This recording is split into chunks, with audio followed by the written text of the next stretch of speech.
आइए देखते हैं अगला प्रश्न क्या कह रहा है। ये प्रश्न थोड़ा उसी से संबंधित है, थोड़ा सा बदलाव है।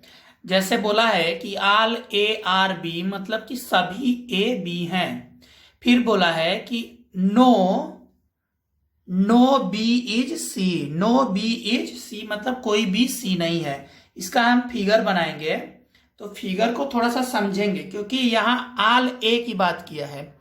आल ए आर बी मतलब सभी ए क्या है, बी है। आल ए और ये क्या हुआ, बी हो गया आपका, ठीक है। और बोला है कि नो बी इज सी, तो जहां नो होगा वहां क्या होगा, नॉट होगा। और ये सी की बात किया है तो सी को हम यहां बैठा देंगे क्योंकि सी से कोई संबंध इसका नहीं है। No B is C, figure को ध्यान से देखते रहिएगा, फिगर ही इंपॉर्टेंट है बनाना। और जहां नो होगा वहां क्या होगा, नॉट होगा। और जहां नॉट डॉट होगा वहां नॉट होगा। इसको भी दिमाग में बैठा लीजिएगा। हर हाल में यही डॉट और नॉट का ट्रिक है, आराम से आपको समझ में आ जाएगा, ठीक है। यह हमेशा काम आएगा। अब देखिए इसमें, अब फिगर तो बना लिए आप, अब हम बनाएंगे कि कथन क्या क्या हो सकते हैं। ए और बी का अगर संबंध पूछेगा तो इसमें से क्या क्या निकल सकता है। तो जब जानते हो आप कि आल की कंडीशन है, आल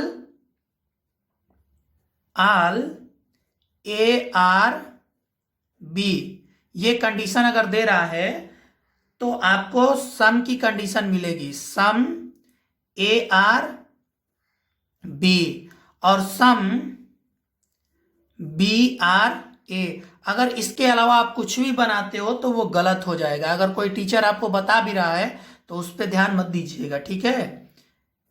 अब बी और सी की कंडीशन देख लेंगे।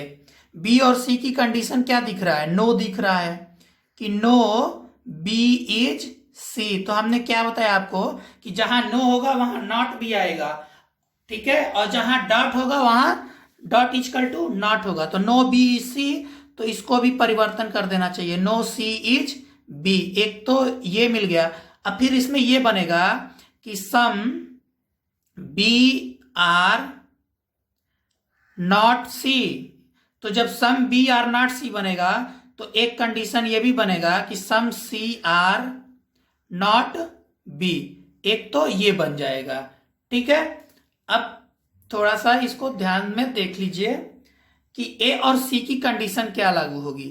ए और सी अगर कथन देके पूछता है कि ए और सी, तो यहां पे एक थोड़ा सा पॉइंट वाली बात है कि देखो अगर ये पूरा ए जो है बी है और बी पे डॉट है तो इस डॉट का असर जो है इस ए पे भी आएगा, ठीक है। ये मतलब ये हुआ कि ए और बी भी नकारात्मक यहाँ पे प्रतीक होगा, इसका भी इसको ध्यान में रखना होगा। तो अगर ये कहता है कि नो ए इज सी, तो ये भी बिल्कुल क्या होगा, सही होगा। और जब नो ए इज बी होगा तो नो सी इज ए भी होगा। और नो के संबंध में हमने क्या बताया कि चार निष्कर्ष निकलेंगे। तो एक इसमें निष्कर्ष ये निकलेगा कि some A are some A are not C. एक निकलेगा सम सी आर नॉट ए। एक तो ये निकल जाएगा, ठीक है। इसको दिमाग में बैठा लो अभी, ठीक। अब इसको थोड़ा सा समझ लीजिए आप, इसको समझ लेंगे तो ज्यादा अच्छा रहेगा। ये पूरा देख लीजिए आप कि आल ए आर बी मतलब सभी ए बी हैं, नो बी इज सी मतलब कोई बी सी नहीं है। तो अगर देखो इसमें सबसे ध्यान देने वाली बात यह है कि बी और सी नकारात्मक है तो ए पे भी प्रभाव पड़ेगा, बी का पूरा नकारात्मक हो जाएगा। तो ये क्या हो गया, आल ए आर बी पॉजिटिव है तो सम ए आर बी क्या हो गया, उसका 3 बनेगा ना। तो 3 बन गया, सम ए आर बी और सम बी आर ए, मतलब कुछ ए बी है कुछ बी ए है।